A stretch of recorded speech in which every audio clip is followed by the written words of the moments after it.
आणि लहानपणापासून कुस्ती माझी सगळीत पहिलं शिवाजी स्टेडियमला झाली की मी पहिलं दर्शनाला येत होतो आणि आज तर महाराष्ट्र केसरीची गाथा घेऊन पहिलं इथं झालेलो आहे. कशी तयारी केली होती? तयारी कशी केली होती? तयारी जगत केली होती तू याची.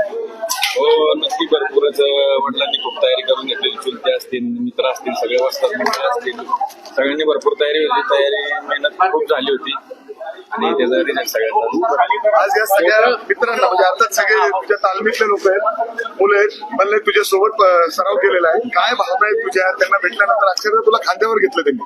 हो नक्कीच सगळे आनंदित आहेत. आनंदाचा दिवस आहे सगळ्यांसाठी आणि आज सगळ्यांचं म्हणजे माझ्या सगळ्यात प्रेम करणाऱ्यांचं सगळ्यांचं आणि पुणे जिल्ह्याचं आणि आमच्या तालुक्याचं आणि आमच्या गावाचं आज सगळ्यांचं स्वप्न पूर्ण झालं. त्यामुळे खूप आनंदाची अर्थात जर आपण बघितलं तर त्या ठिकाणी जे घडलं ते काय कसं पाहतात? पंचांचा निर्णय त्याबद्दल मी काय बोलू शकत नाही कारण का मी एक खेळाडू आहे आणि मी माझं काम पूर्ण करून तिथं दाखवलेलं आहे. त्यांचा प्रश्न येतो त्यांचे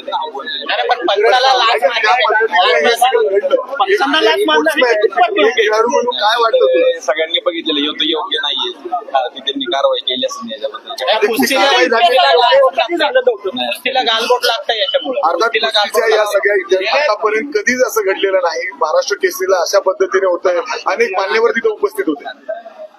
आता काय सगळ्यांसाठी पंचांचा निर्णय अंतिम असतो कारण का माझ्या संघ पण मागच्या वर्षी असं झालं होतं पण मी असं कधी बोललो पण नाही कुणाला बाईट पण नव्हती दिली की माझ्या संघ असं झालं आणि मागच्या आमचा पराजय आम्ही ती स्वीकारून परत या पुढच्या वर्षी मी तयारी करून सगळ्यांना दाखवून दिले की मेहनतीने काय करू. याच्यापुढे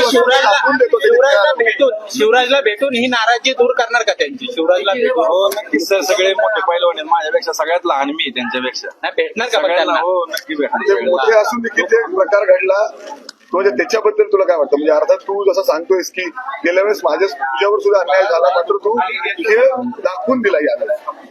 नक्कीच सर आणि आता एक खेळाडू संघ होतात एखादी हार एखादी जीत असते फक्त संयम नसतो थोडा तुम्ही पुढची वाटचाल कशी असणार आहे? पुढची वाटचाल सर उद्यापासून आता चालू आहे ना हिंद केसरी व्हायचं भारत केसरी व्हायचं आपल्या जिल्ह्याचं नाव आपल्या तालुक्याचं नाव मोठं करायचं आपल्या तालमीचं नाव मोठं. आई वडिलांना भेटला काय भावना होते? आई वडिलांना खूप आनंद असेल. आताच आईच्या नगरवर डायरेक्ट बाप्पाच्या दर्शनाला आलो आता डायरेक्ट मम्मीलाच भेटायला जायचं. तिसऱ्या आईला भेटायचं झाला सगळं झालं बोलणं झालं व्हिडिओ कॉल बोलणं झालं सगळे माझ्या तिकडे वाट बघतात ते बाप्पांचं दर्शन पहिलं घेऊन तिकडे जायचं. बरं वाटलं होतं का महाराष्ट्र केसरीचा किताब ही गदा आपल्याला मिळेल असं वाटलं? भरपूर मेहनत केली होती वडिलांनी खूप मेहनत करून घेतली होती आणि तशाच मी गोष्टी केल्या वडिलांनी सांगितलं त्यांनी सांगितलं गोष्टी केल्या. काय मागितलं बाप्पांच्या सर निघालाच मागितली बाप्पांची इच्छा. काका पवारांचं म्हणणं आहे की ते नाराजी त्यांनी व्यक्त केलेली आहे. खरं तर तिसऱ्या पंचांचा निर्णय घेणं अपेक्षित होतं मात्र कुस्तीचा निकाल द्यायला घाई केला असंही त्यांनी म्हटलं. आहे ना तर पंचांचं कारण का मी तर काय बोलू शकत नाही सर. मी एक खेळाडू आहे आणि जो कुठल्याही पंचाने जो निकाल देतो मान्य करावा. पण शिवराजचं असं म्हणणं आहे की त्याची पाठ टेकलेलीच नव्हती तरी सुद्धा त्यांनी तुम्हाला विजय घोषित केला. नाही ना सर असं काय नव्हतं. मी कारण का डाव माझा डायरेक्ट ओढला होता तिथनं डाव बघून सगळ्या पंचांनी पंचांनी शिवराजने लाच मारली कितपत योग्य? तर हे योग्य तर नाहीये पण ह्याच्यावर आता पंचाचा निर्णय घेतला. पण आता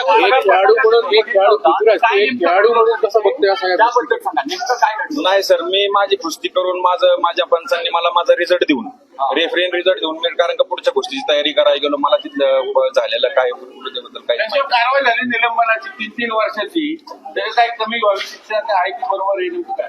नाही ह्याच्याबद्दल काहीच नाही. आता कुस्तीकरी संघाचा हा त्यांचा नेम हा नियमाच्या ह्याच्यात आपण तर काय बोलू शकतो. त्याला आव्हान देणार आहेत काका ठरवून माझ्या पैलवानांना डावललं जातं हे राजकारण कुस्तीत घुसलंय ते बरोबर नाही. ह्याच्याबद्दल काय मला माहित नाही काय. आता कुणाला भेटणार आहे? राजकारणी मुख्यमंत्री आहेत उपमुख्यमंत्री आहेत कुटुंबाला भेटणार आहे कुणी बोलवलंय? नक्की आता पहिलं तर आईलाच भेटायचंय नंतर पुढं या सगळ्या प्रकरणात राजकारण केलं जातं असं वाटतं तुम्हाला?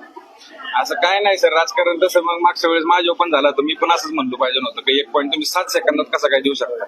मी पराजय स्वीकारला कारण का आता त्यांनी पण स्वीकारला पाहिजे. शिवराजनी पण स्वीकारला पाहिजे. तुमचं काय बोलणं झालं शिवराजसोबत? नाही तुम्ही बोलणार त्याला काही नक्की माझ्यापेक्षा मोठे पैलवान येते त्यांचा आशीर्वाद घेणार सगळ्यांचा आशीर्वाद घेणार सगळ्यांना भेटणार कारण का माझ्यापेक्षा मोठे पैलवान सगळे. चालेल थँक्यू. थँक्यू